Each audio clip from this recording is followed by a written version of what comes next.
gente, eu me chamo Gabriela, sou estudante de enfermagem do 7º período e esse é o 3º episódio da série Gabi Pergunta, em que eu entrevisto residentes de enfermagem. Se você é estudante de enfermagem ou enfermeiro e tem interesse em fazer uma residência, esses vídeos são para você. Aqui eu pergunto tudo sobre rotina, remuneração, métodos de estudo, como eles se prepararam, como eles se sentiram. Então, se você tem alguma curiosidade em residências, assista esse quadro, vai lá ver os outros 2 vídeos que eu gravei e volta aqui, porque tá muito incrível mesmo, super completinho, eu recomendo demais, tá me ajudando muito a escolher minha área de residência esse ano. É isso, gente, não perca, o vídeo de hoje também tá imperdível e vamos lá! Hoje eu tenho o prazer de conversar com o Cristiano, que se formou pela UNB em 2021 e começou a residência em obstetrícia em março de 2022. O polo dele, ou seja, o lugar que ele mais fica é o Hospital Materno Infantil de Brasília. E é isso. Muito obrigada, Cristiano, por ter aceitado o convite, ter disposto um pouquinho do seu tempo para conversar aqui com a gente. Eu tenho certeza que você vai ter muitas experiências para compartilhar, então eu fico muito agradecida de você ter vindo. Olá, pessoal, eu que agradeço, é um prazer poder compartilhar um pouco da experiência, da vivência com vocês. Eu vou começar com a pergunta mais requisitada de todos os tempos, que é como você se preparou para a prova de residência e se você chegou a usar alguma plataforma de estudo, algum material assim específico. Quando eu decidi que eu queria obstetrícia, eu estava no sétimo semestre da faculdade e eu senti a necessidade de começar a estudar para residência. Eu acho que, como muitos dos alunos, eu ainda não tinha esse feeling para residência. Então, eu comecei a pesquisar o que era, como que era a proposta, e aí eu passei a estudar. Como que eu fiz? Antes de começar a estudar pelas plataformas, eu busquei dentro da faculdade o conhecimento da obstetrícia. Então, eu terminei a disciplina. No próximo semestre, eu pedi para ser monitor da disciplina, porque aí eu conseguia acompanhar de novo a carga teórica, todas as aulas com as professoras, e ao mesmo tempo eu ajudava com a parte prática dos alunos. Então eu comecei assim, dessa forma, eu meio que refiz a disciplina como monitor para poder ter uma base de conhecimento, e aí, depois disso, eu comecei os estudos.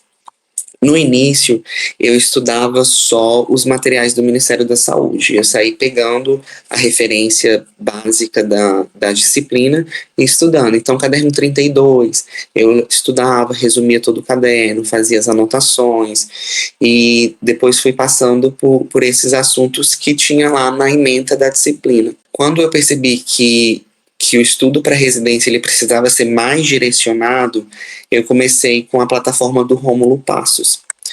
E lá no Rômulo as aulas são bem didáticas e tem todo o assunto já voltado assim para residência. Então comecei estudando por lá, fazia dentro do meu cronograma, né, os estudos, isso no primeiro ano. Então, quando foi o segundo ano, que era o ano realmente da prova, eu senti necessidade de aprofundar mais os assuntos. Eu ainda sentia falta daquele conteúdo mais aprofundado. Foi quando eu migrei para a plataforma do Gran Cursos, né? E aí, com as aulas da Fernanda Barbosa, eu comecei a estudar a parte de obstetrícia.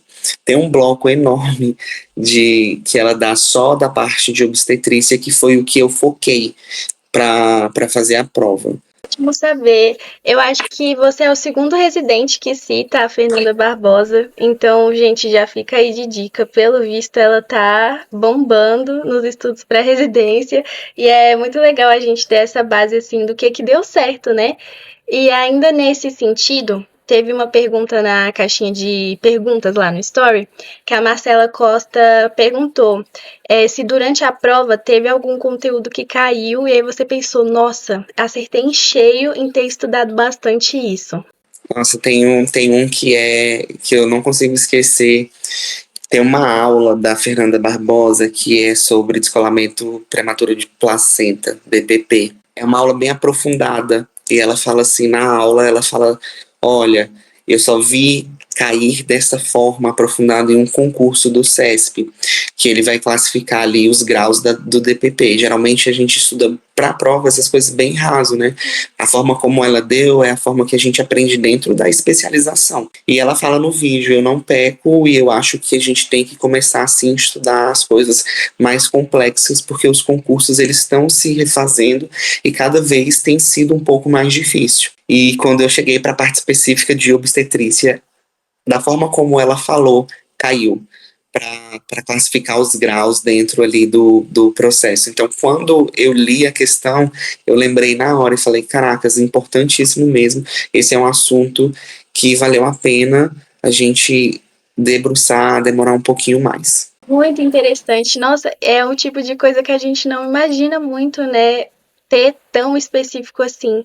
Então, realmente, gente, presta muita atenção, porque esse tipo de coisa pode acontecer, né? A próxima pergunta é a que, particularmente, eu sempre tenho maior curiosidade em saber, que é como é um dia padrão, assim, nos setores que você passou.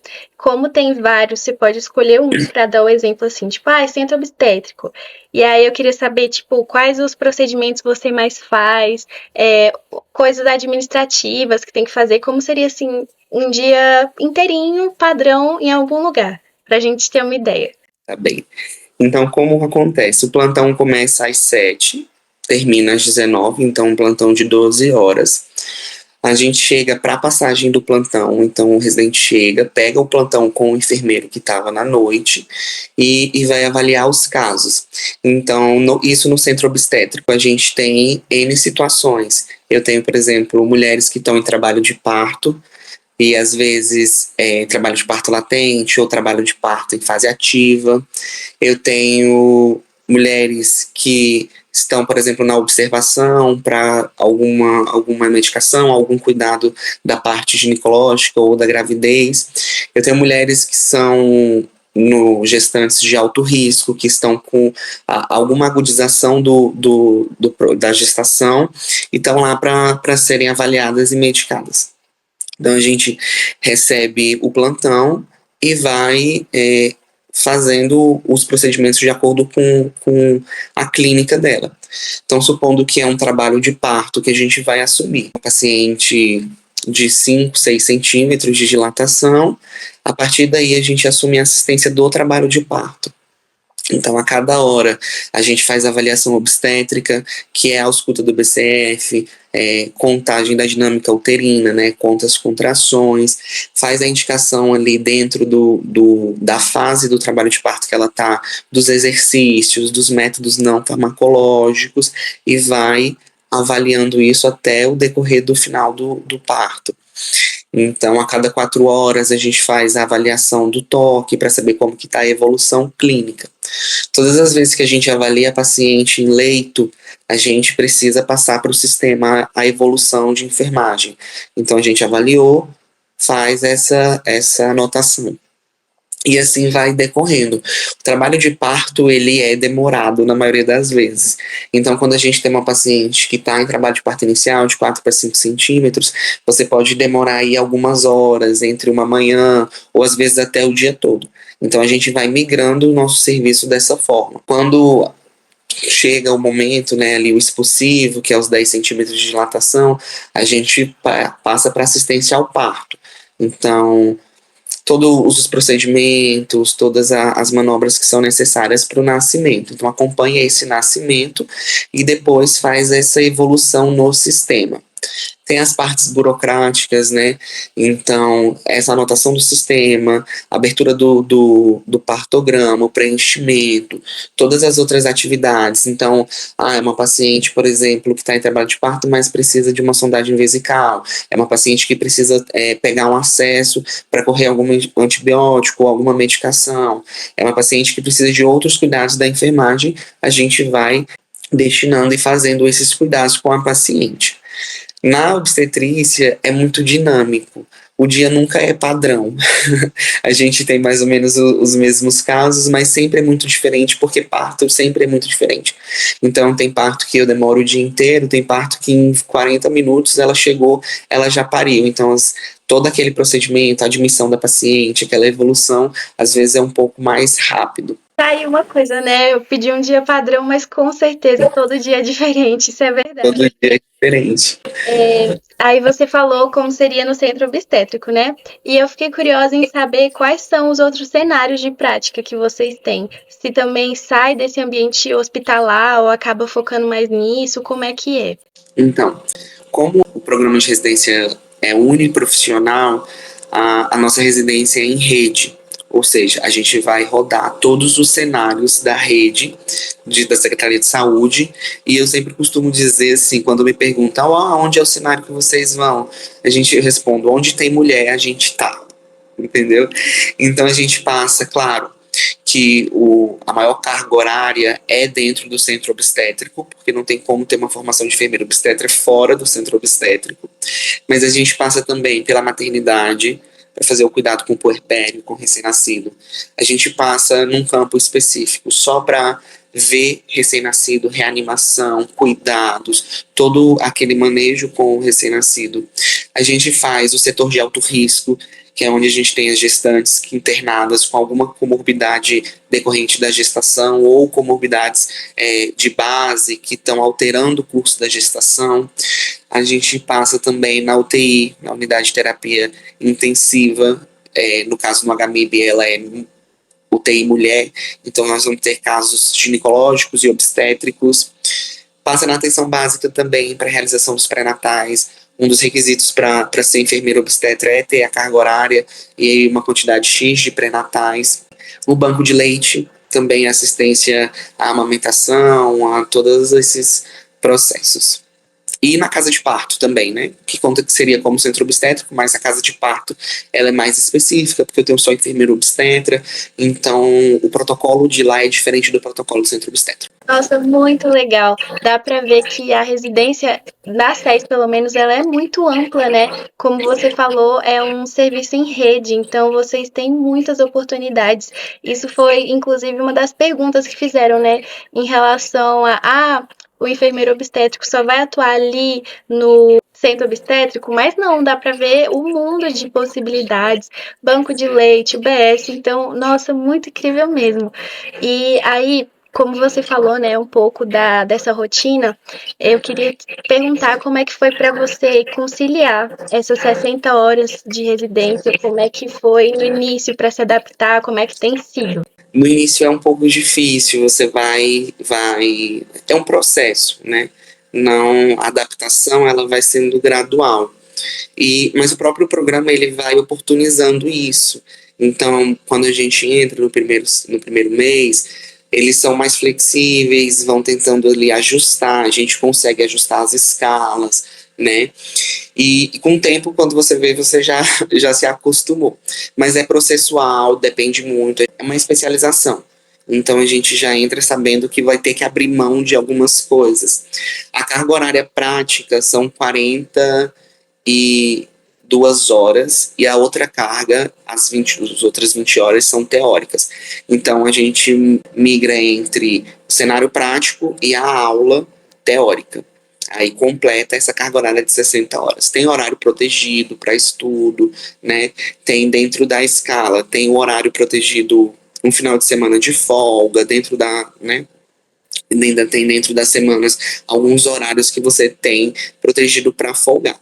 Mas a gente já sabe que é puxado. E dentro da residência, como é que funciona a questão de notas, de avaliação? Você podia falar um pouquinho para a gente? Posso falar sim. Então, como a residência, a parte teórica, ela é coordenada pela Escola Superior de Ciências da Saúde, que é a ESCS, a gente segue a metodologia proposta pela escola, que é a metodologia ativa, e as avaliações seriadas.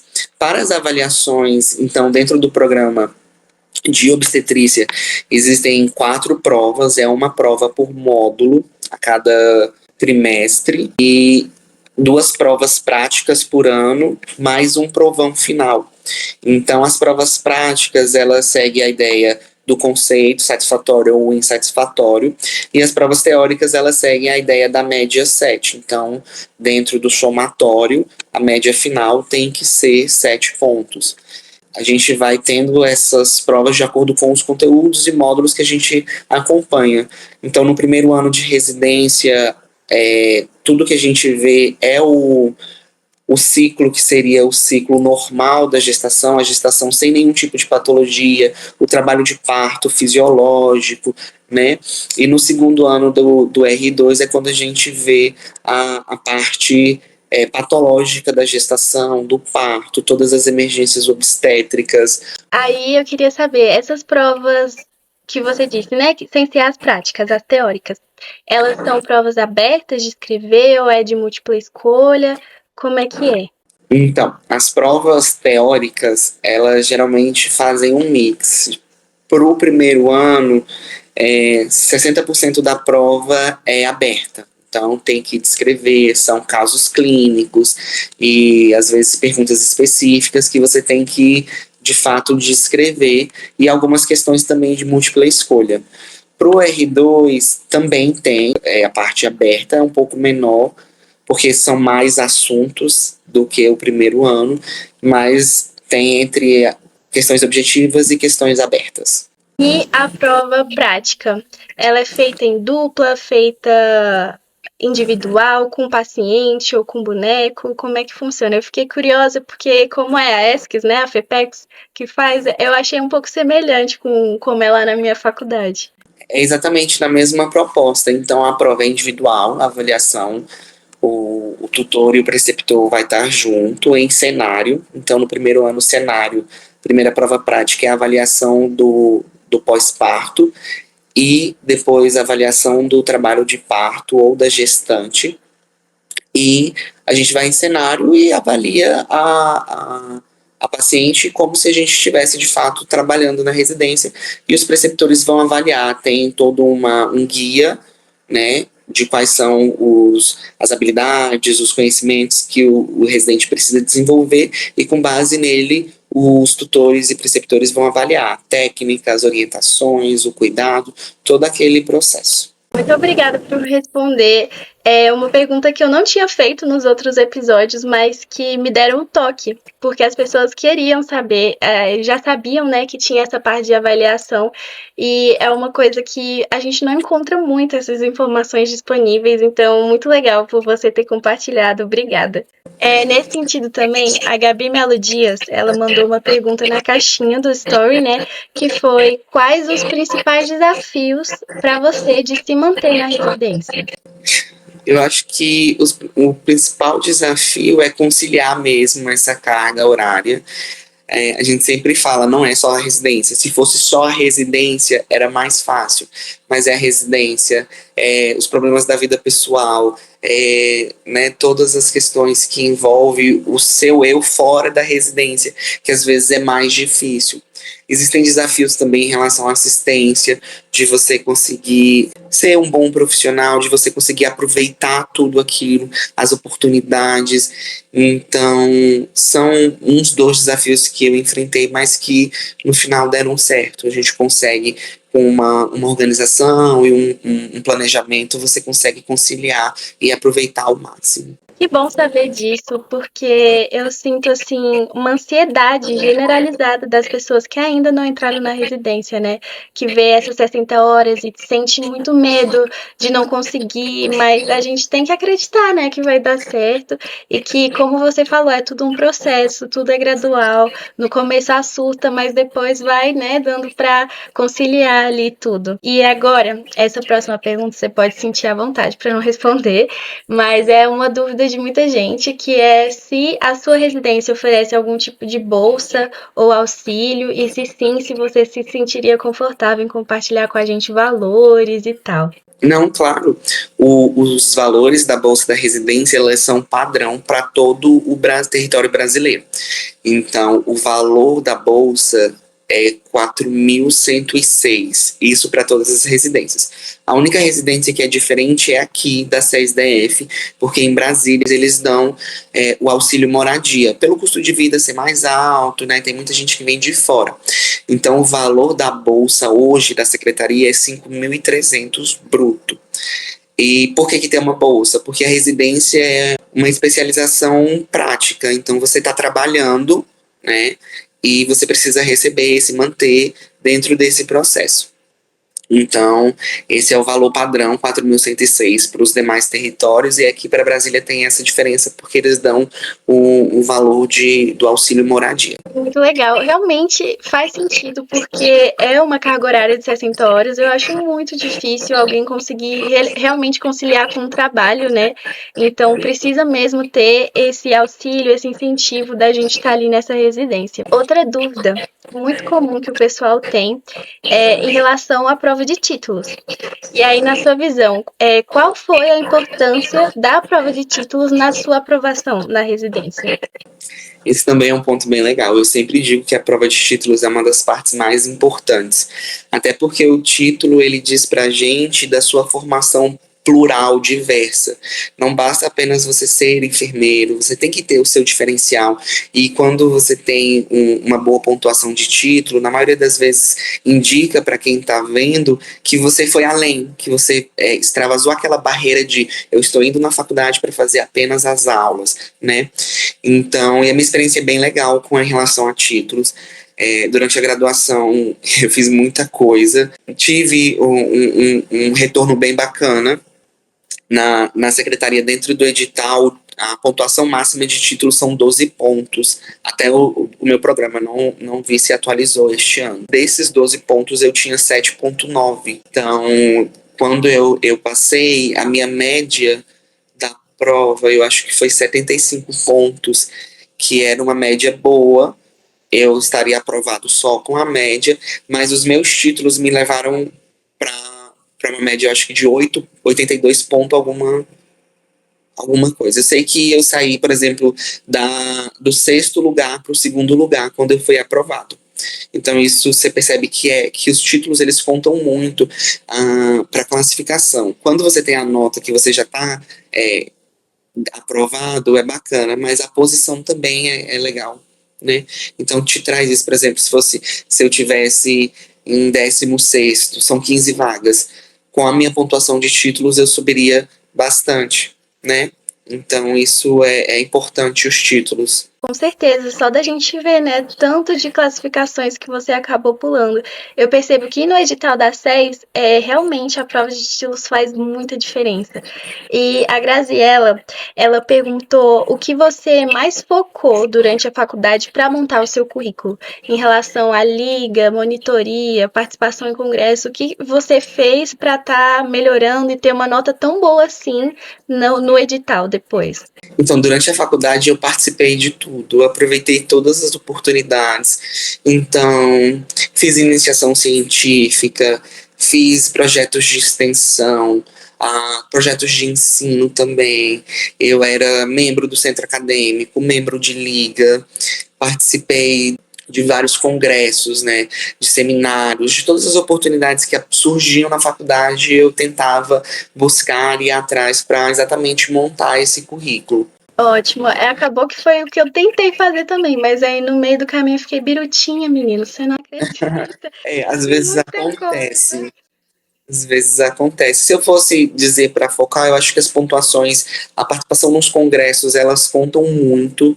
E a participação na iniciação científica também, ter o trabalho publicado em revistas, isso conta muito para a prova de títulos. Então, a gente está chegando no final da entrevista e eu queria aproveitar para agradecer novamente ao Cris por ter se disponibilizado para responder essas perguntas e compartilhar o imenso conhecimento e experiências que ele tem com a gente. Ele também tem um Instagram de enfermagem que eu comecei a seguir recentemente e adorei. Muito, muito bom mesmo. E eu recomendo muito que vocês sigam. O @ é enf.obst.cristiano. Eu vou deixar aqui na descrição para vocês irem lá seguir.